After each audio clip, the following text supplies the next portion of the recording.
જુઓ, તમારે કોઈ પણ ફિલ્ડમાં મહારત હાસિલ કરવી હોય, કોઈ પણ ફિલ્ડમાં આગળ વધવું હોય, કોઈ પણ ફિલ્ડમાંથી પૈસા કમાવવા હોય, તો સૌથી પહેલાં તમારી પાસે કમ્યુનિકેશન સ્કિલ હોવી જોઈએ. તમારી પાસે કમ્યુનિકેશન સ્કિલ એવી હોવી જોઈએ જેના દમ પર તમે લોકોના દિલ જીતી શકો, તમારી વસ્તુને સેલ કરી શકો અને પોતાનું નામ બનાવી શકો. તો કમ્યુનિકેશન ખૂબ મહત્વનું છે. ઓકે, હવે આ કમ્યુનિકેશનમાં કઈ કઈ વસ્તુઓનો સમાવેશ થાય છે એ તમે જાણો છો? Actually communication is not just about speaking, but it is the exchange of ideas, information and feelings between people. Okay, કમ્યુનિકેશનમાં માત્ર અને માત્ર ફિલિંગ શેર થાય છે કે ઇન્ફોર્મેશન શેર થાય છે એવું નથી, પરંતુ કમ્યુનિકેશનમાં તમારી ફિલિંગ સાથે ઇન્ફોર્મેશન શેર થવી જોઈએ, ત્યારે જ તે લોકો સુધી પહોંચી શકે છે અને તમે પૈસા સારી રીતે કમાઈ શકો છો અને સંબંધો પણ મેન્ટેન કરી શકો છો. એવું નથી કે ખાલી પૈસા કમાવા માટે જ કમ્યુનિકેશન સ્કિલ ડેવલપ કરવી જોઈએ, પરંતુ સંબંધોને સાચવવા માટે, સંબંધોને એટલે કે રિલેશનશિપને મેન્ટેન કરવા માટે પણ કમ્યુનિકેશન ખૂબ જરૂરી છે. એટલે કે સારા કમ્યુનિકેશનની હું વાત અહીં કરી રહી છું. નંબર 1, આપણે અલગ અલગ સેન્સીસ એટલે કે આપણા શરીરની અલગ અલગ ઇન્દ્રિયો દ્વારા કમ્યુનિકેશન કરતા હોઈએ છીએ. પહેલા નંબરનું છે sense of site or visual communication.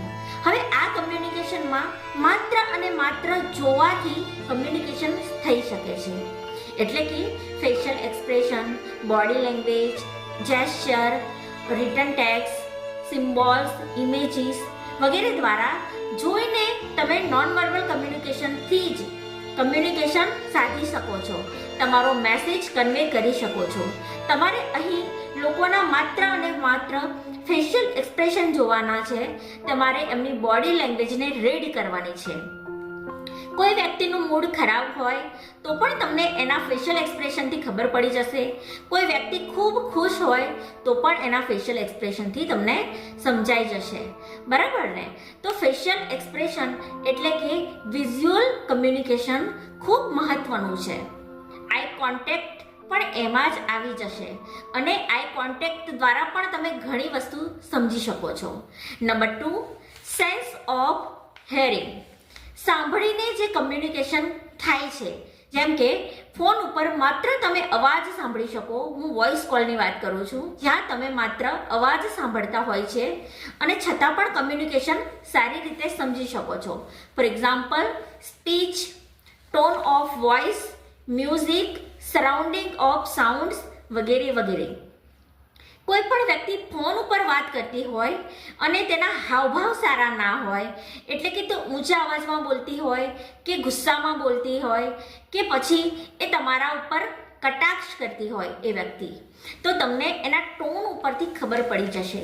એટલે કે જ્યારે તમારું ઓબ્ઝર્વેશન સરસ હોય ત્યારે તમને હિયરિંગ કમ્યુનિકેશન દ્વારા પણ ઘણી એવી સારી ખબર પડી જતી હોય છે અને તમારું કમ્યુનિકેશન અહીં ખૂબ કામ કરતું હોય છે. તમે લોકોની ફિલિંગ સમજી શકો છો હિયરિંગ કમ્યુનિકેશન દ્વારા પણ. Number 3, sense of smell.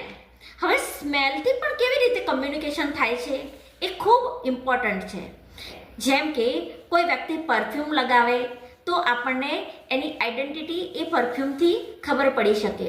કોઈ વ્યક્તિ સ્મોક કરતું હોય તો આપણને ખબર પડી જાય છે કે આ વ્યક્તિથી આપણે દૂર રહેવું જોઈએ, એની મિત્રતા ન કરવી જોઈએ. બરાબર ને? તો આ પણ એક પ્રકારનું કમ્યુનિકેશન છે જે ખૂબ મહત્વનું છે અને જે આપણે ઓબ્ઝર્વેશનમાં લાવવું જરૂરી છે. Number 4, sense of taste. હવે તમે ફૂડ ટેસ્ટ કરો છો, એ ફૂડ ટેસ્ટ ઉપરથી પણ કમ્યુનિકેશન ખૂબ સરળતાથી સાધી શકાય છે. કેવી રીતે? જ્યારે તમે કોઈ ફૂડ ટેસ્ટ કરતા હોય ત્યારે તેની ક્વોલિટી ખબર પડે છે, તેમાં કયા કયા ઇન્ગ્રેડિયન્ટ્સ યુઝ કર્યા છે તે તમે આસાનીથી જાણી શકો છો. આ ઉપરાંત તમને કલ્ચરની પણ ખબર પડે છે. For example, Gujarati culture, Punjabi culture વગેરે વગેરે કલ્ચરની તમને ખબર પડે છે અને તમે આ રીતે પણ કમ્યુનિકેશન ખૂબ સારી રીતે સાધી શકો છો. કોઈ બિઝનેસમેન સાથે તમે મીટિંગ કરો ત્યારે તેની સાથે તમે ડિનર પ્લાન કરો અને એ રીતે પણ તમે તમારું કમ્યુનિકેશન ખૂબ સારી રીતે વધારી શકો છો. જ્યારે તમે એમના કલ્ચરના વખાણ કરો, એમની ડિશિસના વખાણ કરો, એમના ફૂડના વખાણ કરો, એમનું વેલ્યુ તમે કરો, ત્યારે તમારા રિલેશન ખૂબ સારા બની શકે છે. Number 5, sense of touch. Sense of touch એ પણ ખૂબ ઇમ્પોર્ટન્ટ કમ્યુનિકેશન છે. એક નાના બાળકના વિકાસ માટે તે ખૂબ ઇમ્પોર્ટન્ટ છે. કેવી રીતે? કારણ કે કોઈને તમે હગ કરો, કોઈની સાથે હેન્ડશેક કરો, એનાથી પણ કમ્યુનિકેશન સાધી શકાય છે અને તમે વ્યક્તિ સાથે ટ્રસ્ટ બિલ્ડ કરી શકો છો. તમે સારો બિઝનેસ કરી શકો છો. એટલા માટે 5 સેન્સીસથી જે કમ્યુનિકેશન થાય છે એ ખૂબ મહત્વનું છે.